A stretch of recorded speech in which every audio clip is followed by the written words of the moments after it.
저는 그날 화면에 떠오른 924만 원이라는 숫자를 바라보며 손가락을 떨었습니다. 전화기 너머 남자의 목소리는 차분했고 제 머릿속은 하얗게 변해버렸습니다. 그리고 저는 그 버튼을 눌러버렸습니다. 84초 뒤 제 평생이 한순간에 사라져버렸습니다. 아무도 받지 않는 전화를 하염없이 걸면서 저는 그제야 깨달았습니다. 이미 늦었다는 것을요. 이 이야기가 궁금하시다면 구독과 좋아요 잊지 마세요. 저는 올해 70입니다. 이름은 강영만이라고 합니다. 은퇴한 지도 벌써 몇 해가 흘렀습니다. 인천의 작은 반지하방을 전세로 얻어 혼자 조용히 살아가고 있습니다. 평생을 철공소에서 보냈습니다. 쇳가루를 뒤집어 쓰고 뜨거운 쇳물을 다루며 온몸이 땀으로 범벅이 되어도 멈추지 않았습니다. 그렇게 손에 쥐고 살았던 망치도 이제는 제대로 들 수 없습니다. 손가락 관절염이 심해져서 무거운 것을 들면 손목부터 팔꿈치까지 쑤시고 아픕니다. 그래도 괜찮았습니다. 젊었을 때 악착같이 모은 돈이 있었으니까요. 많지는 않지만 혼자 살아가는 데에는 충분한 금액이었습니다. 얼마 전 일입니다. 손녀가 집에 왔을 때였습니다. 10살짜리 손녀가 제 무릎에 앉아서 말했습니다. 할아버지, 나 바이올린 배우고 싶어. 그 말을 듣는 순간 가슴이 뭉클해졌습니다. 손녀는 제가 이 세상에서 가장 아끼는 사람입니다. 딸애가 일찍 세상을 떠난 뒤로 사위가 혼자 애를 키우고 있습니다. 제가 해줄 수 있는 게 많지 않습니다. 그래도 손녀가 무언가를 배우고 싶다고 하면 해주고 싶었습니다. 바이올린이라는 게 얼마나 드는지는 몰랐지만 그 아이의 눈빛이 반짝였습니다. 저는 그 순간 오래된 제 금반지를 떠올렸습니다. 그 반지는 아내가 생전에 사준 것이었습니다. 결혼 30년 되던 해에 아내가 아르바이트를 몇 달 해서 사준 반지였습니다. 아내는 그때 제 손에 반지를 끼워주면서 말했습니다. 여보, 당신은 평생 나를 위해 고생만 했으니까 이 정도는 해줘야지. 아내가 떠난 지 벌써 4년이 흘렀습니다. 그동안 반지를 빼본 적이 없었습니다. 손가락이 붓고 아프고 관절이 뻣뻣해져도 반지만은 뺀 적이 없었습니다. 그런데 손녀를 보니 이 반지를 파는 것도 나쁘지 않겠다는 생각이 들었습니다. 아내도 이해해 줄 것 같았습니다. 동네 금은방에 갔습니다. 주인이 반지를 저울에 올려놓고 이리저리 살펴보더니 말했습니다. 이건 150만 원 정도 드릴 수 있습니다. 그 말을 듣고 저는 고개를 끄덕이며 나왔습니다. 150만 원이면 바이올린 학원비를 보태줄 수 있을 것 같았습니다. 그런데 집으로 돌아가는 길에 복지관 앞을 지나게 됐습니다. 복지관에서 가끔 어르신들이 모여서 차도 마시고 이야기도 나눕니다. 저도 일주일에 한두 번씩 들릅니다. 그날도 복지관 앞에 앉아있던 옆집 부부가 저를 불렀습니다. 아저씨, 금은방 다녀오셨어요? 네, 반지 하나 팔려고요. 그러자 옆집 아주머니가 말했습니다. 요즘엔 금은방보다 앱에서 파는 게 더 나아요. 동네 마켓이라고 아세요? 거기서 팔면 금은방보다 훨씬 더 많이 받을 수 있어요. 저는 고개를 갸우뚱했습니다. 앱이라는 게 뭔지 잘 몰랐습니다. 아주머니가 설명해 줬습니다. 스마트폰에 프로그램 같은 걸 깔면 사진 찍어서 올리고 사고 싶은 사람이 연락 오는 거래요. 우리도 해봤는데 이야기 잘 통하는 사람 많아서 안전해요. 저는 스마트폰을 가지고 있었습니다. 딸의 사위가 몇 년 전에 사준 건데 전화 받고 문자 보는 것 외에는 쓸 줄을 몰랐습니다. 아주머니가 자세히 알려주겠다고 했지만 저는 괜찮다고 말했습니다. 혼자 해보고 싶었습니다. 집에 돌아와서 스마트폰을 켜고 동영상을 찾아봤습니다. 요즘엔 뭐든지 동영상으로 배울 수 있다고 사위가 말해준 적이 있습니다. 몇 시간 동안 화면을 들여다보며 손가락을 움직였습니다. 동네 마켓 앱을 설치하는 데까지 거의 1시간이 걸렸습니다. 그 다음에는 사진을 찍었습니다. 반지를 탁자 위에 올려놓고 여러 번 찍어봤습니다. 흔들리고 흐릿한 사진을 지우고 다시 찍고 또 지우고 결국 그럭저럭 괜찮은 사진 하나를 골라서 올렸습니다. 가격을 얼마로 해야 할지 고민했습니다. 금은방에서는 150만 원이라고 했으니 조금 낮게 해서 145만 원으로 정했습니다. 제목을 쓰고 설명을 쓰고 올리는 버튼을 눌렀습니다. 그때 가슴이 두근거렸습니다. 처음 해보는 일이었으니까요. 올리고 나서 화면을 계속 들여다봤습니다. 누가 연락을 해올까? 언제 연락이 올까? 그런데 하루가 지나도 연락이 없었습니다. 이틀이 지나도 조용했습니다. 저는 가격이 비싼가 싶어서 140만 원으로 낮췄습니다. 그래도 연락이 없었습니다. 다시 135만 원으로 낮췄습니다. 그렇게 5일이 지났습니다. 그리고 드디어 메시지가 왔습니다. 안녕하세요. 반지 구매 원합니다. 직거래 가능하실까요? 저는 가슴이 뛰었습니다. 드디어 사겠다는 사람이 나타난 겁니다. 프로필 사진을 보니 정장을 입은 남자였습니다. 말투도 예의 바르고 사진도 깔끔했습니다.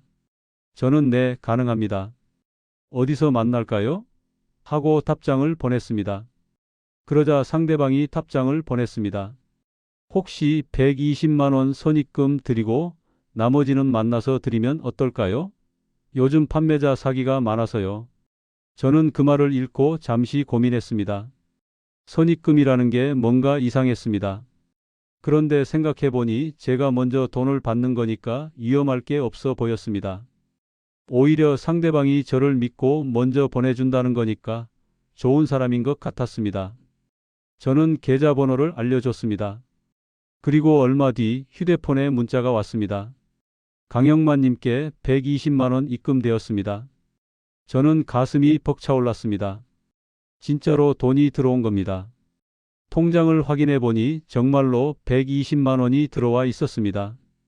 다음 날 우리는 지하철역 근처에서 만나기로 했습니다. 저는 아침부터 옷을 깨끗하게 입고 반지를 작은 봉투에 넣어서 가방에 챙겼습니다. 약속 시간보다 조금 일찍 나가서 역 앞에서 기다렸습니다. 시간이 되자 모자를 눌러 쓴 남자가 나타났습니다. 그 사람은 저를 보더니 고개를 살짝 숙이고 말없이 봉투 하나를 건넸습니다. 저는 봉투를 받아서 열어봤습니다. 10,000원짜리 지폐가 들어 있었습니다. 세어보니 15만 원이 맞았습니다. 저는 반지를 꺼내서 건넸습니다. 남자는 반지를 받아들고 잠깐 쳐다보더니 주머니에 넣었습니다. 그리고 고개를 끄덕이고 돌아섰습니다. 저는 그 모습을 보면서 거래가 잘 끝났구나 하고 생각했습니다. 집에 돌아와서 통장을 다시 확인했습니다. 120만 원과 15만 원 합쳐서 135만 원을 받은 겁니다. 금은방보다는 적었지만 그래도 괜찮았습니다. 손녀에게 바이올린 학원비를 보태줄 수 있을 것 같았습니다. 저는 기분이 좋아서 사위에게 전화를 걸었습니다. 손녀 학원비 좀 보탤 수 있을 것 같아. 사위는 고맙다고 말했습니다. 저는 그날 밤 편안하게 잠들었습니다. 그런데 며칠 뒤였습니다. 은행에서 문자가 왔습니다. 고객님 계좌 보이스피싱 연루 의심. 지급정지 예정. 저는 문자를 읽고 손이 떨렸습니다. 보이스피싱이라는 말은 뉴스에서 들어본 적이 있었습니다. 사기꾼들이 전화로 돈을 빼앗아 간다는 이야기. 그런데 제 계좌에서 그런 일이 생겼다는 겁니다. 저는 아무것도 한 게 없는데 말입니다. 저는 손에 쥐고 있던 휴대폰을 떨어뜨릴 뻔했습니다.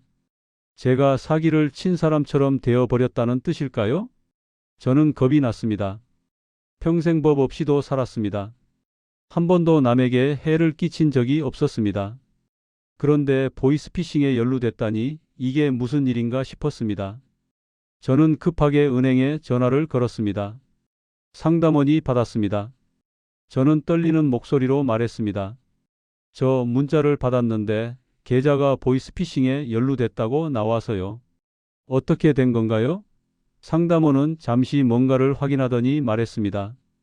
고객님, 계좌에서 이상 거래가 감지되어서 조사가 진행 중입니다. 자세한 설명은 해드릴 수 없고 경찰 조사 후 조치될 수 있습니다. 저는 전화를 끊고 멍하니 앉아 있었습니다. 무슨 이상 거래인지 제가 뭘 잘못한 건지 아무것도 이해가 되지 않았습니다. 그날 밤 저는 잠을 이루지 못했습니다. 머릿속이 복잡했습니다. 계좌가 동결되면 어떻게 되는 걸까? 생활비는 어떻게 쓰나? 경찰 조사를 받으면 어떻게 되는 걸까?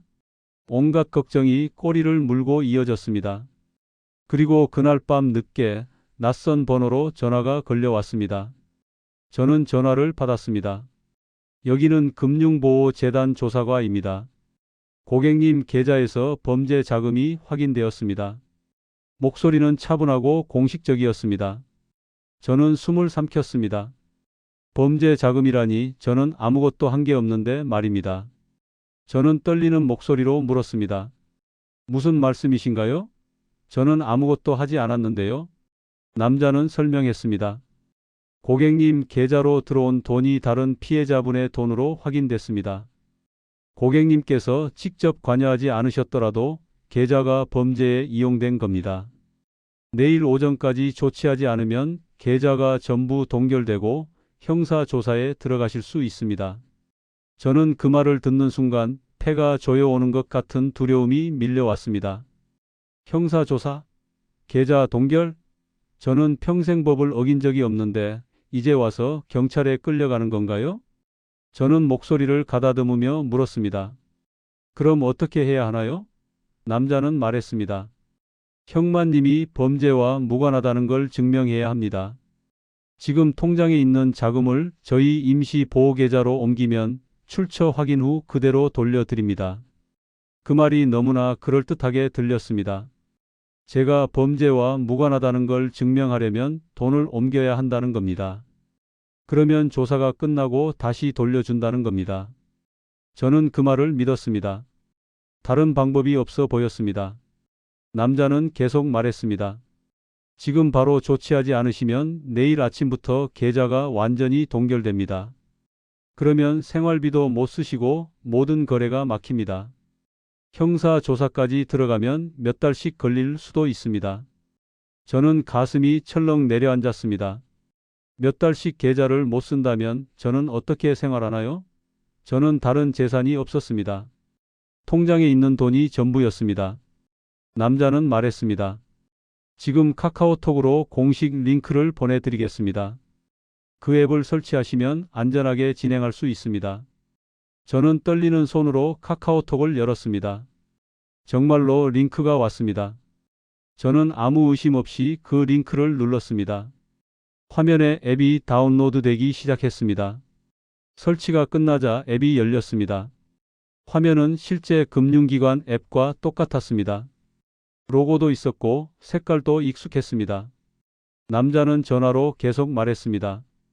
이제 고객님 정보를 입력하셔야 합니다. 계좌번호를 입력해 주세요.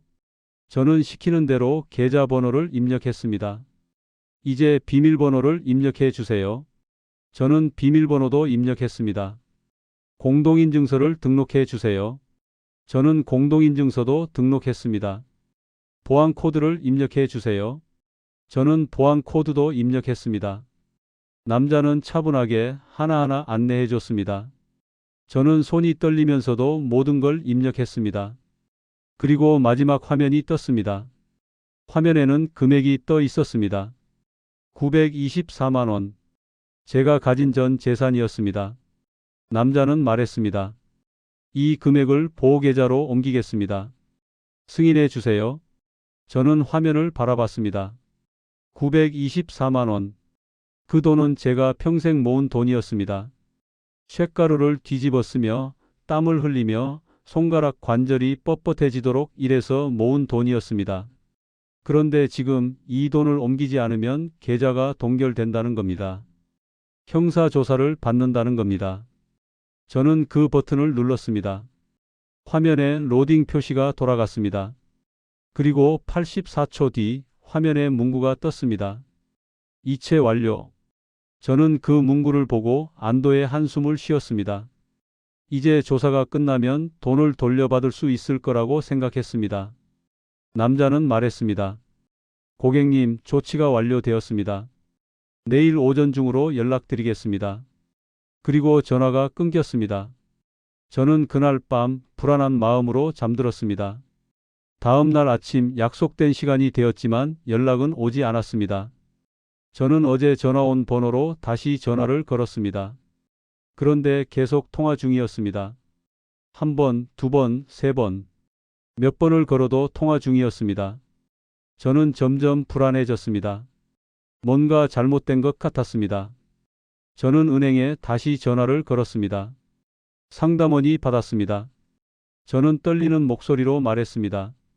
어제 제 계좌에서 돈이 이체됐는지 확인 좀 해주세요. 상담원은 잠시 뭔가를 확인하더니 조심스럽게 말했습니다. 고객님, 어제 오후에 잔액 전액이 다른 계좌로 이체됐습니다. 924만 원이요. 저는 그 말을 듣고 멍해졌습니다. 전액이요? 네, 전액입니다. 상담원은 말을 이었습니다. 고객님, 혹시 모르는 사람에게 계좌번호나 비밀번호를 알려주신 적 있으세요? 저는 그제야 깨달았습니다. 제가 사기를 당했다는 것을요? 저는 목소리가 떨렸습니다. 저 어제 금융보호재단이라는 데서 전화가 와서요. 계좌가 동결된다고 해서 돈을 옮겼는데요. 상담원은 한숨을 쉬며 말했습니다. 고객님, 그건 보이스피싱입니다. 금융보호재단 같은 기관은 없습니다. 절대로 계좌번호나 비밀번호를 물어보지 않습니다. 저는 그 말을 듣고 털썩 바닥에 주저앉았습니다. 상담원이 덧붙였습니다. 해당 계좌는 대포 통장으로 추정됩니다. 돈이 여러 계좌로 분산되어서 찾기 힘드실 수 있습니다. 경찰에 신고하시는 게 좋겠습니다. 저는 전화를 끊고 그 자리에 멍하니 앉아 있었습니다. 제 귀에는 아무것도 들리지 않았습니다. 숨이 끊어질 것 같았습니다. 제가 평생 모은 돈이 단 84초 만에 사라져 버렸습니다. 저는 경찰서에 갔습니다. 신고를 하고 경위를 설명했습니다. 경찰은 제 이야기를 듣고 고개를 끄덕였습니다. 그리고 말했습니다. 할아버지, 이건 전형적인 보이스피싱입니다. 그런데 처음에 중고거래 사기도 당하셨네요. 저는 고개를 들었습니다. 중고거래 사기요? 경찰이 설명했습니다. 할아버지가 반지를 팔 때 그 사람은 진짜 구매자가 아니었습니다. 그 사람은 할아버지 반지를 다시 올려서 다른 사람에게 팔았어요. 그리고 그 사람이 보낸 돈은 할아버지 계좌로 들어가게 만든 겁니다. 저는 이해가 되지 않았습니다. 경찰이 그림을 그려가며 설명했습니다. 할아버지가 반지를 135만 원에 올렸죠? 그 사람은 할아버지에게 120만 원을 선입금한다고 했어요. 그런데 그 돈은 그 사람 돈이 아니었어요. 그 사람이 반지를 다시 135만 원에 올리고 다른 피해자 어 씨에게 팔았어요. 어 씨가 120만 원을 보냈는데 그 돈이 할아버지 계좌로 들어간 겁니다. 그러니까 어 씨는 물건을 못 받고 사기를 당한 거예요. 그런데 돈은 할아버지 계좌로 들어갔으니까 어 씨가 신고하면 할아버지가 피의자처럼 보이는 거죠. 저는 그제야 이해가 됐습니다. 제가 모르는 사이에 다른 사람이 제 계좌를 이용해서 사기를 친 겁니다. 그리고 그 때문에 제 계좌가 이상 거래로 찍혔던 겁니다. 경찰이 말을 이었습니다. 그렇게 계좌가 이상 거래로 찍히면 보이스피싱 조직이 이걸 노립니다. 할아버지가 겁을 먹고 있을 때 금융보호재단 같은 가짜 기관에서 전화를 하는 거죠. 그리고 계좌가 동결된다. 형사조사 들어간다. 이런 말로 공포심을 유발합니다. 그러면 사람들은 겁을 먹고 시키는 대로 하게 되는 겁니다. 저는 모든 게 이해됐습니다. 중고거래 사기로 제 계좌가 이상 거래로 찍혔고 그걸 빌미로 보이스피싱이 들어온 겁니다. 저는 2번의 사기를 당한 겁니다. 그런데 저는 한 번도 눈치채지 못했습니다. 경찰이 말했습니다. 할아버지, 공식 기관은 절대로 앱 설치를 요구하지 않습니다. 계좌 비밀번호나 보안번호도 절대 물어보지 않습니다. 할아버지가 설치한 그 앱은 가짜 앱이었고 거기에 입력한 모든 정보가 사기꾼에게 넘어간 겁니다. 저는 고개를 떨구고 앉아 있었습니다. 제가 너무 어리석었습니다. 스마트폰을 잘 몰랐고 낯선 용어에 약했고 계좌 동결과 형사조사라는 말에 완전히 무너져 버렸습니다. 경찰이 말했습니다. 할아버지, 돈을 찾을 수 있을지는 모르겠습니다. 대포 통장으로 돈이 빠져나가면 추적이 거의 불가능합니다. 그래도 최선을 다해 보겠습니다. 저는 경찰서를 나왔습니다. 집으로 돌아가는 길이 너무나 멀게 느껴졌습니다. 제가 평생 모은 돈이 사라졌습니다. 손녀에게 바이올린 학원비를 보태주려고 반지를 팔았는데 결국 제 전 재산까지 잃어버렸습니다. 저는 집에 돌아와서 아내 영정 앞에 앉았습니다. 아내에게 말했습니다. 여보, 내가 당신이 사준 반지를 팔았어. 그것 때문에 우리가 평생 모은 돈을 다 잃었어. 미안해. 며칠 뒤 사위에게 전화가 왔습니다. 아버님, 괜찮으세요? 경찰서에서 연락 왔다고 들었어요. 저는 사위에게 모든 걸 말했습니다. 사위는 한참 동안 아무 말도 하지 않았습니다. 그러다가 말했습니다. 아버님, 저희가 도와드릴게요. 저는 고개를 저었습니다. 아니야. 내가 어리석었던 거야. 너희한테 피해 주고 싶지 않아. 지금 저는 반지하방에 혼자 앉아 있습니다. 통장에는 거의 아무것도 남지 않았습니다. 손녀에게 바이올린 학원비를 보태주고 싶었던 제 마음은 결국 아무것도 이루지 못했습니다. 제가 당한 사기는 두 가지였습니다. 하나는 중고거래 사기였고 다른 하나는 보이스피싱이었습니다. 그런데 저는 한 번도 눈치채지 못했습니다. 중고거래 사기와 보이스피싱은 서로 연결되어 폭발적으로 증가하고 있습니다. 계좌 동결이나 형사조사 같은 말은 공포심을 이용한 전형적인 수법입니다. 공식 기관은 앱 설치나 계좌 비밀번호, 보안번호를 절대 요구하지 않습니다. 누구나 단 몇 분 만에 전 재산을 잃을 수 있습니다. 노년층은 특히 취약합니다. 사기꾼들은 이를 잘 알고 있습니다. 저는 지금도 그날 밤을 떠올립니다. 화면에 떠오른 924만 원이라는 숫자, 떨리는 손가락, 그리고 제가 누른 그 버튼. 84초. 그 짧은 시간 동안 제 평생이 사라졌습니다. 저는 이 이야기를 누군가에게 들려주고 싶습니다. 저처럼 당하는 사람이 없었으면 좋겠습니다. 스마트폰에 서툴고 낯선 용어에 약하고 공포에 떠는 사람들을 노리는 사기꾼들이 있습니다. 제발 조심하십시오. 누가 계좌번호나 비밀번호를 물어보면 절대 알려주지 마십시오. 앱을 설치하라고 하면 절대 하지 마십시오. 계좌가 동결된다는 말에 겁먹지 마십시오. 공식 기관은 그런 식으로 연락하지 않습니다. 저는 이 모든 걸 몰랐습니다. 그래서 제 평생을 잃었습니다. 지금도 저는 아내 영정 앞에 앉아서 말합니다. 여보, 내가 당신이 사준 반지를 지키지 못했어. 미안해. 그리고 손녀에게 바이올린 학원비를 보태주지 못했어. 미안해. 저는 이제 무엇을 해야 할지 모르겠습니다. 하지만 이 이야기만큼은 꼭 전하고 싶습니다. 저처럼 당하지 마십시오. 제발.